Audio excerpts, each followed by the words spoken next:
વિદ્યાર્થી મિત્રો, મારી યુટ્યુબ ચેનલમાં તમારું હાર્દિક સ્વાગત છે. આજે આપણે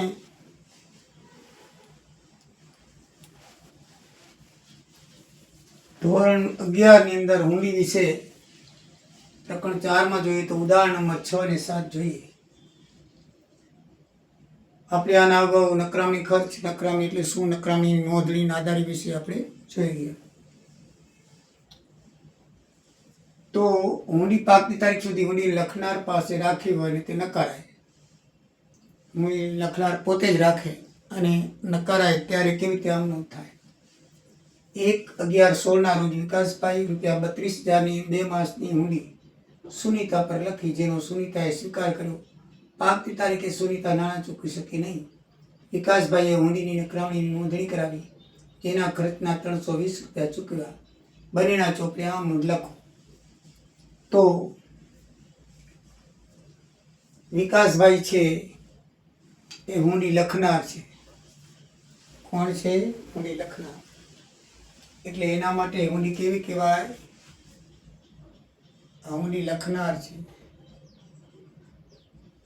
એટલા માટે હુંડી સ્વીકારનાર છે. લેણી હુંડી કહેવાય. શું કહેવાય? લેણી હુંડી કહેવાય. અને સુનીતા ખાતે જમા કરે. એના માટે હંમેશા તમે ધ્યાન રાખજો કે લખીએ એટલે લેણી હુંડીને સામે લે સ્વીકારે એટલે સુનીતા ખાતે જમા થાય. લેણી હુંડી ખાતે ઉધાર તે સુનીતા ખાતે જમા ₹32,000 થાય. બાબત જે 32,000ની સુનીતાએ હુંડી સ્વીકારી પરત કરી તેના. હવે સુનીતા હુંડી નકારે છે. શું લખ્યું છે? પાકની તારીખે. પાકની તારીખ, આ તારીખ લખવામાં બહુ ધ્યાન રાખજો. પાક 1/11/16 છે, એમાં 3 દિવસ છૂટને ઉમેરો એટલે 4/11 અને 2 માસની છે એટલે 4/1 આવે. 4/1/17. 16ની તારીખ બદલી જશે, 17 આવે. આનો પણ માર્ક્સ હોય છે. જો તમે બરાબર ધ્યાન નહીં આપો તો એના પણ માર્ક કપાશે. પાકતી તારીખે લખ્યું એટલે અહીંયા હંમેશા પાકતી તારીખ આવી જોઈએ. કઈ આવી જોઈએ? પાકતી તારીખ. અને અહીંયા જે તારીખે લખી હોય એ તારીખ આવી જોઈએ. આ બરાબર ધ્યાન રાખજો, તારીખનું મહત્વ છે. 1/11 થી 4/1 કેમ આવી? 4/1 પાકતી તારીખ છે.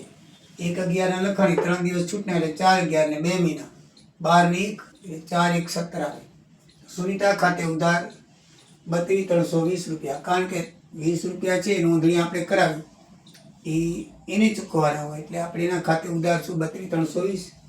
તે લેણી હુંડી ખાતે 32,000, તે રોકડ ખાતે 320. આપણી પાસે રોકડ ગઈ એટલે આપણે ખર્ચ કરાયો છે તો રોકડ ખાતે ₹320 જમા થશે. સુનીતા ખાતે અહીંયા જે જમા લખ્યા છે અહીંયા ઉધારમાં ₹32,320 આવશે. કારણ કે ₹320 છે આપણે નકરામણી ખર્ચ કર્યો છે એટલે એને ખાતે ઉધાર શું? તે લેણી હુંડી ખાતે 32,000. વાંક છે એનો એટલે એને ખાતે ઉધારવાના હોય. જેનો વાંક હોય એને ભોગવવું પડે. બરાબર છે? એનો વાંક છે, હુંડી સ્વીકારી નહીં તો એને ભોગવવું પડે. તો 32,320,000 તે 320 તે લેણી હુંડી ખાતે 32,000 તે રોકડ ખાતે 320. બાબત જે 32,000ની સુનીતાએ હુંડી નકારી અને નકામણી ખર્ચના 320 ચૂકવ્યા. તે એકદમ ઈઝી ને સરળ. પેલા લેણી હુંડી સ્વીકારી પછી નકરામણીની બે આમનું થાય. હવે બેન સુનીતા કેવી રીતે કરે છે એ જોઈએ. એ શું કરશે? વિકાસભાઈની હુંડી સ્વીકારશે. આપણે એની ખાતે જમા કરીએ, આપણે ખાતે ઉધાર કરશે. આ ધ્યાન રાખવાનું, સ્વીકારનાર ઉધાર કરે અને એ લેણી હુંડી નહીં લખે, એ દેવી હુંડી લખશે. આ તમને આમનું યાદ રહે ને એટલા માટે કહું છું. લખનાર છે ને એ શું કરશે? લેણી હુંડી ખાતે લખશે. શું લખશે? લેણી હુંડી ખાતે ઉધાર કરશે. લેણી હુંડી ખાતે શું ઉધાર કરશે? અને જેને સ્વીકારી એના ખાતે એ જમા કરશે. જ્યારે સ્વીકારનાર છે ને એ લખનાર ખાતે ઉધાર કરશે અને દેવી હુંડી ખાતે જમા કરશે. લખનાર છે શું કરશે? સ્વીકારનાર શું કરશે? વિકાસભાઈ ખાતે ઉધાર ₹32,000 તે દેવી હુંડી ખાતે, એના માટે દેવી હુંડી કહેવાય. જમા 32,000. બાબત જે 32,000ની હુંડી સ્વીકારી તેના. હવે નકારી એ 4/1 આવશે તો દેવી હુંડી ખાતે ઉધાર થશે. અહીંયા જમા છે તો અહીંયા ઉધાર થાય 32,000. તે નોંધણી ખર્ચ ખાતે ઉધાર, તે વિકાસભાઈ ખાતે 32,320. પોતે ખર્ચ ભોગવશે નોંધણી ખર્ચનો, એટલે દેવી ઊંડી ખાતે 32,000 લખશે 320, અને વિકાસભાઈ ખાતે કેટલા લખશે 32,320. બાબત છે 32,000 ઊંડી નીકળવાની અને નોંધણી ખર્ચ ₹320 ખર્ચ કરી તેના. દેવી ઊંડી 32,000 એટલે 32,000 થશે, નકરાણી ખર્ચ અલગ આવશે, અને ટોટલ વિકાસભાઈ ખાતે 32,320 લખશે, કારણ કે એને આપણા ખાતે 32,320 ઉધાર્યા છે, તો સામે સરભર થવું જોઈએ. બરાબર છે? એકદમ ઇઝી ને સરળ તમને યાદ રહી જાય એવું છે.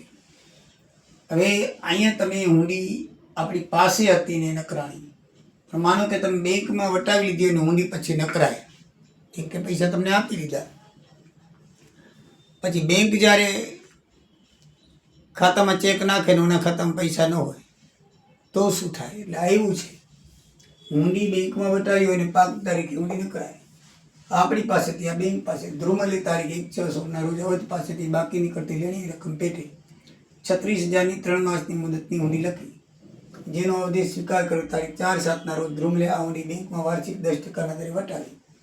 આ કયા તારીખે અવધિ નાણાં ન ચૂકવતા ઊંડી નકારાઈ, અને બેંકે નકામની ખર્ચના ₹360 સહિતની રકમ ધ્રુમલ ખાતે ઉધારી. બંનેના ચોપડે આમનો લખો. હવે જોઈએ આમાં તો ધ્રુમલ છે, ઊંડી લખનાર છે,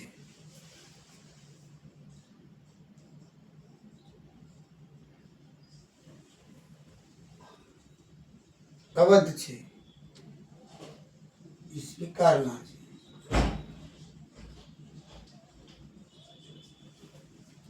તો લેણી ઊંડી એના માટે ઉધાર થશે, અને જેને સ્વીકારી છે એના ખાતે જમા કરશે. લેણી ખાતે ઉધાર 36,000, તે અવધ ખાતે ઉધાર 36,000. આની જેમ છે. બરાબર છે? બાબતે 36,000ની અવધિ ઊંડી સ્વીકારી પરત કરી તેના. હવે બેંકમાં વટાવી 10%, કેટલા ટકાએ? 10%. તો બેંક ખાતે ઉધાર 35,400, બેંકે વટાવ કાપ્યો 600 રૂપિયા. કેટલો કાપ્યો? 600. બરાબર? 4/7 રોજ ધ્રુમલે વટાવી, એટલે આપણે વ્યાજનો દર કેવી રીતે નક્કી કર્યો છે એ મેં તમને શીખવાડેલું છે. PRN/100 શું શીખવાડેલું છે? PRN/100 ગુણ્યા 12. P એટલે 36,000, R એટલે 10%, નીચે 1200. કેટલા મહિના પહેલા વટાવી છે જોઈ લો. એની પાકની તારીખ 1 ને 3 4, 3 મહિનાની છે, એ 4/9/16 થાય, અને 4/7 વટાવી દીધી. શું કરી છે? 4/7 2 મહિના પહેલા, તો 2 મહિનાનું વ્યાજ દેવું પડે. કેટલા મહિનાનું આપવું પડે? 2 મહિનાનું. જેટલા મહિના પહેલા વટાવો એટલા મહિનાનું દેવું પડે. તો મીંડે મીંડું ઉડી ગયું, મીંડે મીંડું ઉડી ગયું. 2 × 6 = 12, 6 × 6 = 36. તો 600 રૂપિયા એનું વ્યાજ થાય. કેટલું થાય? 600 રૂપિયા. મિત્રો યાદ રાખજો, PRN/100 ગુણ્યા 12, એટલે PRN/1200 લખશો તો આવશે. PRN/1200 કરીને તમારે જેટલી ઊંડી વહેલી વટાવી હોય, 9મા મહિનામાં પાકે છે ને 7મા મહિનામાં વટાવી છે, 2 મહિનાનું વ્યાજ દેવું પડે.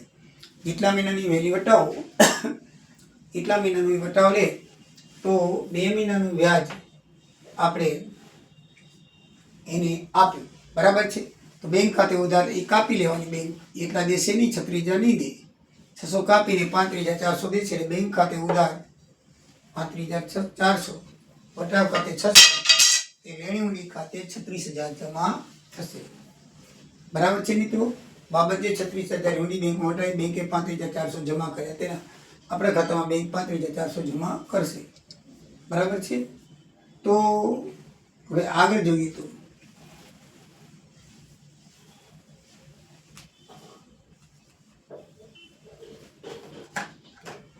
ઊંડી નકરાણી એનું લખવું પડશે. ઊંડી નકરાણી. તો અવધ ખાતે ઉધાર 36,360, તે બેંક ખાતે 36,360. હવે ઊંડી નકારાય એટલે આપણે 36,000ની ઊંડી છે અને 360 નકરામી ખર્ચ આવે એટલે ખર્ચ એને ચૂકવવાનો હોય. આપણે ઓછો ચૂકવવાનો, ચૂકવ્યો આપણે પણ લઈશું એના કનેથી. બરાબર, આપણે એના વતીથી ખર્ચ કર્યો તો આપણે અવધ પાસેથી લઈશું. એટલે અવધ છે ને એના ખાતે 36,360 ઉધાર હશે અને બેંક ખાતે 36,360 લખાશે. 36,000ની ઊંડી 5 તારીખે નકારી તેના નકામી ખર્ચના બેંકે રૂપિયા 360 ચૂકવ્યા તેના. તો આ રીતે એની આમનું થશે. આમાં બે બાબત આવી, વટાવ પણ આવ્યો અને નકરામી ખર્ચ પણ આવ્યો. વટાવ જારી કરવો ત્યારે આ રીતે ગણતરી, બેંક ખાતે ઓછા રૂપિયા લખવાના અને વટાવ ખાતે ઉધાર, બેંક ખાતે ઉધાર થશે અને લેણી ઊંડી ખાતે પૂરી રકમ જમા થાય. હવે એ જ ઊંડી જ્યારે નકારાય ત્યારે આપણે નકરામી ખર્ચ જે કર્યો હોય તે નકરામી ખર્ચ ખાતે બેંક અવધ જેની કર લેવાના છે ને એની ખાતે ટોટલ રકમ થાય 36,360 અને બેંક ખાતે શું કરવાનું? આપણે જમા કરવાનું. શું કરવાનું? બેંક ખાતે જમા કરવાનું. તો હવે આપણે અવધના ચોપડામાં શું કરશું? તો અવધ તો જે ઊંડી સ્વીકારી એની રૂમલ ખાતે ઉધાર 36,000, તે દેવડી ખાતે 36,000 ઊંડી સ્વીકારી પરત કરી તેના. અને બીજી છે નકરામણીની લખશે. શું કરશે? આપણે એની ખાતે 36,360 ઉધારે છે ને એ હવે શું કરશે? દેવી ઊંડી ખાતે ઉધાર 36,000 કરશે, નકરામણી ખર્ચના 360 કરશે અને તે ધ્રુમલ ખાતે શું લખશે? ધ્રુમલ ખાતે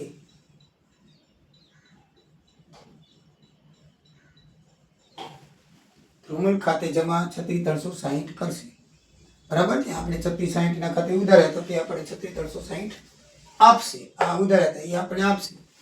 બાબત છે 36,000ની ઊંડી નકારી નકામી ખર્ચ સહિતની રકમ તેની નોંધી તેના. તો મિત્રો આમાં નકામી ખર્ચ છે ને એ સ્વીકારનાર આવશે. બરાબર છે. અને વટાવ છે, આ જે વટાવ છે એ બેંક લેશે આપણી પાસેથી. બરાબર છે. એ લખનાર પાસે લેશે. બરાબર છે. અને